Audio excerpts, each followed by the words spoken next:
Assalamualaikum warahmatullahi wabarakatuh. Alhamdulillah rabbil alamin. Wassallallahu ala Muhammad wa ali Muhammad. Sebelum saya buktikan bahwa agama Wahabi meyakini tahriful Quran atau paling tidak Al-Quran yang beda dengan kita, izinkan saya menjawab dulu tuduhan agama Wahabi bahwa Syiah meyakini tahriful Quran. Nah, di poin pertama ini saya akan membuktikan bahwa Syiah tidak memiliki i'tiqad bi tahrifil Quran. Dalam mazhab Syiah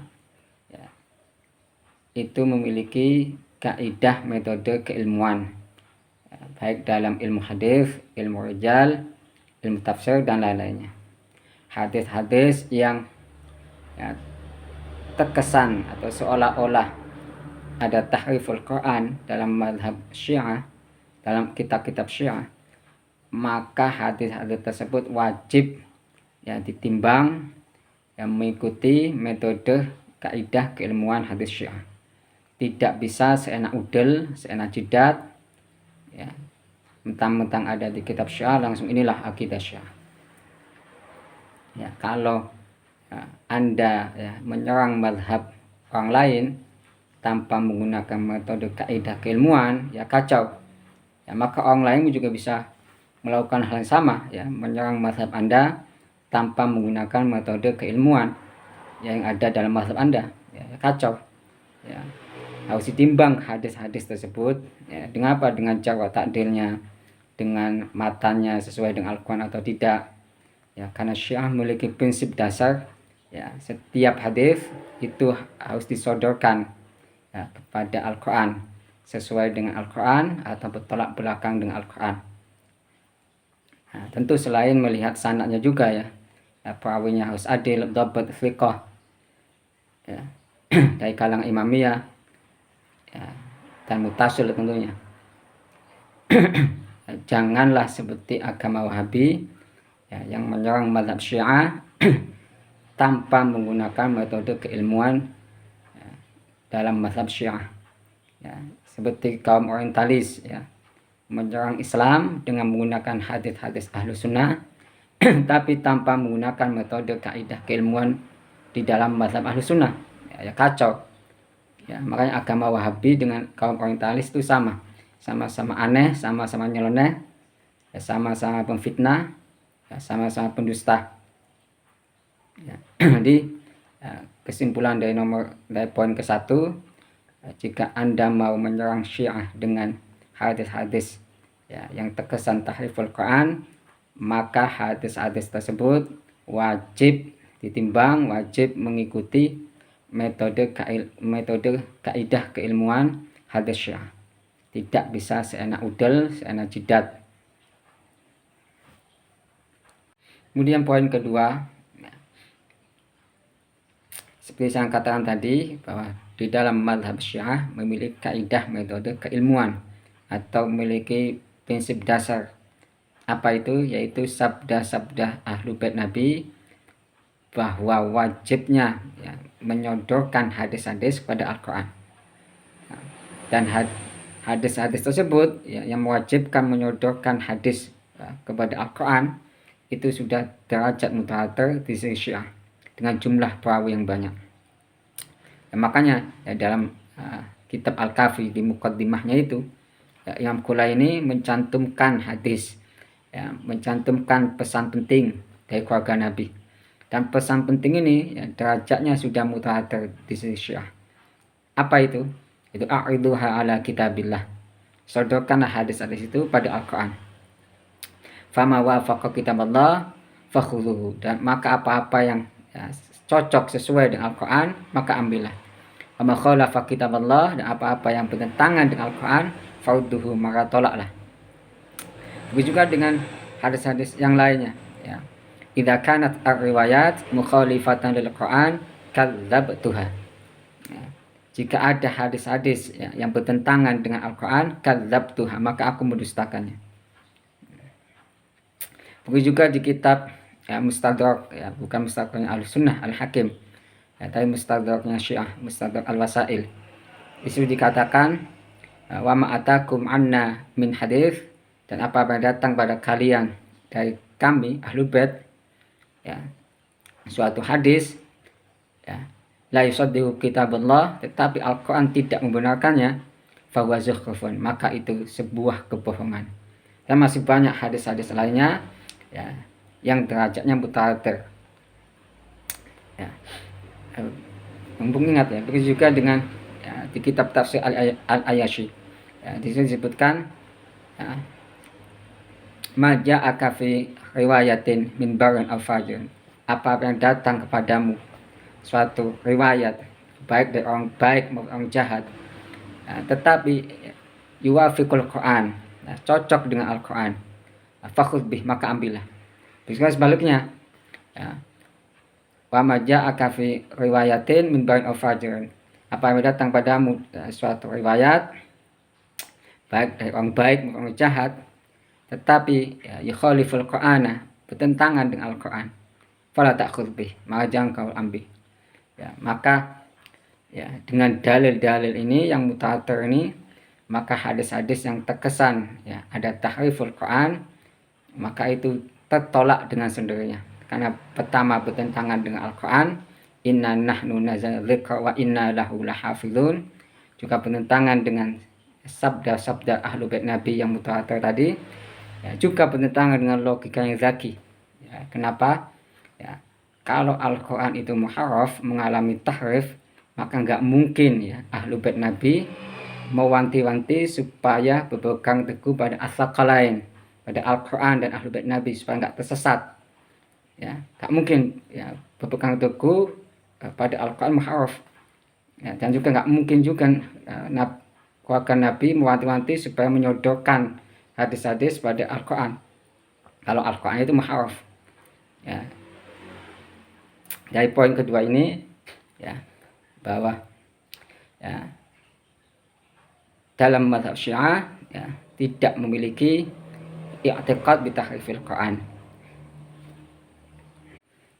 Kemudian poin ketiga adalah ya, hadis-hadis ya, yang seolah-olah ada tahriful Quran itu bukan hanya ada di kitab-kitab Syiah, tetapi juga ada di kitab-kitab Ahli Sunnah, seperti kitab Sahih Bukhari, Fathul Bari, Musnad Ahmad bin Hanbal, Al-Mustadrak, Fadha'il Al-Quran Abu Ubaid Al-Qasim, dan lain-lainnya.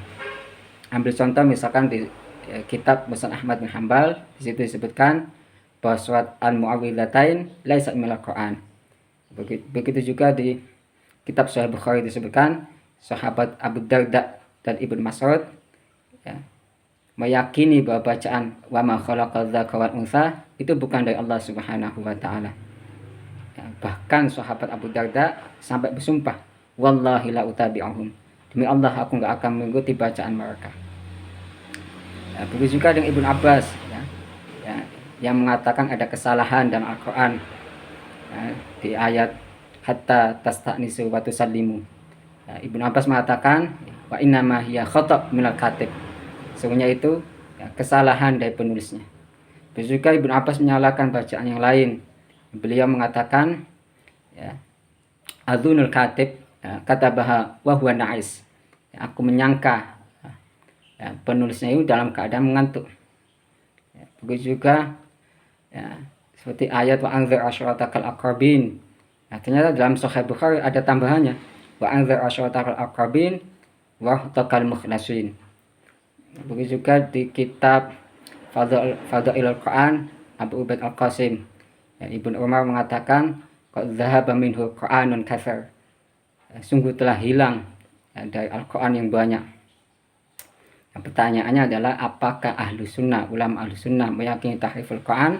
Yang itu jawabannya tidak. Ya, ya. Pertama ya harus ditanyakan pada ulama ahlu sunnah. Yang kedua, hadis-hadis tadi harus mengikuti metode keilmuan hadis ahlu sunnah wal jamaah. Ya, ulama ahlu sunnah mengatakan ya, hadis tadi ada penafsirannya, ada penakwilannya, ya, seperti nasa mansur, ya, qira'ah syadz yang tidak mutawatir dan lain-lainnya. Ya, yang yang penting bukan tahriful Quran ya. Intinya bukan tahriful Quran.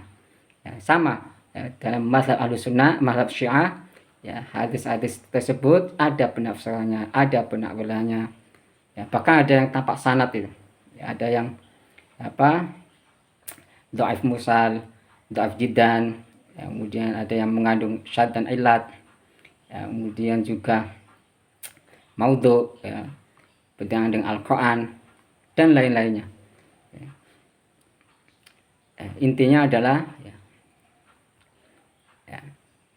di dalam mazhab Syiah laisa indana i'tiqad bi tahrifil Quran. Kemudian poin yang keempat ya, di dalam mazhab Syiah ada namanya kaum akhbari. Kaum akhbar ini singkatnya ya, kaum tekstual, kaum penerima semua hadis ya. Walaupun mereka tahu itu sanadnya dhaif ya, tapi tetap bisa dipakai selama tidak bertentangan dengan ahlu bait Nabi ya. Ya. Sebagian kecil, saya ulang ya, sebagian kecil, saya nggak mau memfitnah kaum Syiah akhbari, sebagian kecil dari Syiah akhbari itu ya memaknai ayat inna nahnu nazzalna dzikra wa inna lahu lahafizun ya, Al-Quran itu mahfuz ya, indal maksum, bukan indal ummah. Jadi Al-Quran itu terjaga di sisi imam ya, bukan di sisi umat ya. Jadi Al-Quran terjaga, cuma terjaganya di sisi imam. Jadi kalau sekarang berarti di tangan ya, Imam Mahdi ajjalallahu ta'ala fardhu syarif ya. Ini oknum dari kaum akhbar ya. Kalau ya, kalian menyerang Syiah ya, dengan oknum ya, dari kaum akhbari, itu batil ya, zalim namanya ya. Misalkan ya, Ahlus Aswaja misalkan ya, diserang ya, misalkan akidah tajasimnya agama Wahabi misalnya, saya buat menyerang ya, Aswaja misalnya, ya nggak nyambung ya. Walaupun agama Wahabi mengklaim Ahlus Sunnah satu-satunya misalkan ya, itu nggak bisa ya. Misalkan ISIS karena agamanya Islam, kemudian berarti Islam agama teroris misalnya, naudzubillah ya.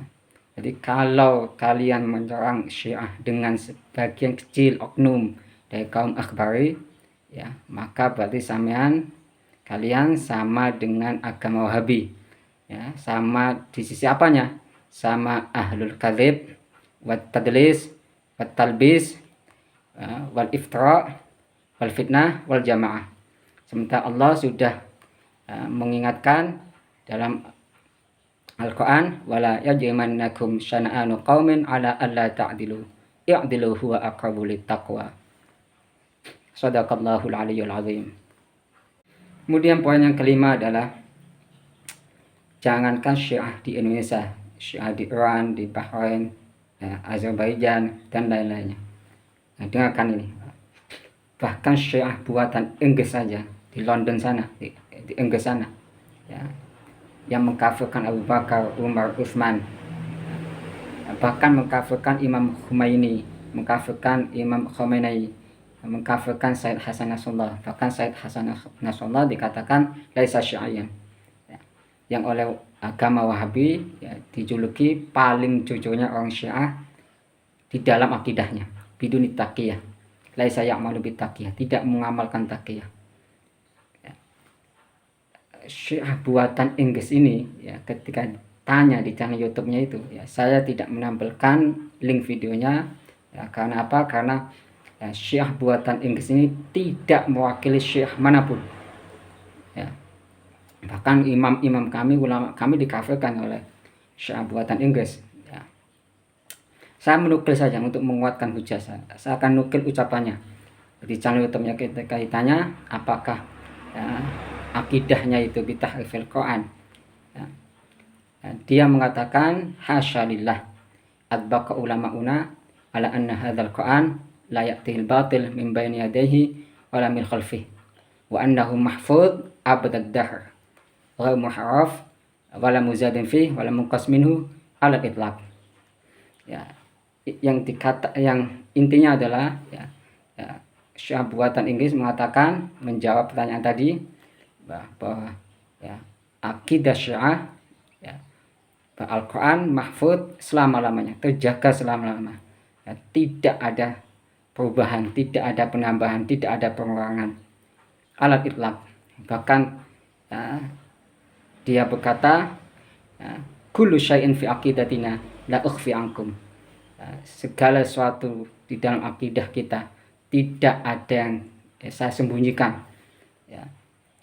Yang ingin saya sampaikan di sini adalah hatta Syiah yang tanpa takiyah saja, ya, yang paling jujur di dalam mazhab, di dalam akidah Syiah, ya kata Wahabi, ya, itu pun ya meyakini bahwa Al-Quran mahfuz abadad ghairu muharraf wala muzadin fih wala muqasmin ala itlaq. Kemudian poin yang keenam adalah, ya, ini poin keenam ini sesuai dengan judulnya. Syiah dan Ahlu Sunnah sama-sama meyakini bahwa Al-Quran tidak bisa dirubah, terjaga dari perubahan, penambahan, pengurangan. Ya. Hanya agama Wahabi yang meyakini bahwa Al-Quran bisa mengalami tahrif, bisa mengalami perubahan. Apa buktinya? Buktinya ada dua. Pertama, agama Wahabi ya, meyakini bahwa Al-Quran, meyakini bahwa Syiah ya, akidahnya bitahrifil Quran. Maka di bawah alam sadarnya itu sama saja agama Wahabi menganggap ya, Al-Quran bisa mengalami tahrif, ya, bisa mengalami perubahan. Padahal Allah Subhanahu wa Ta'ala ya, benar-benar menjaga Al-Quran dengan penjagaan yang kamilan, mi'ah fil mi'ah.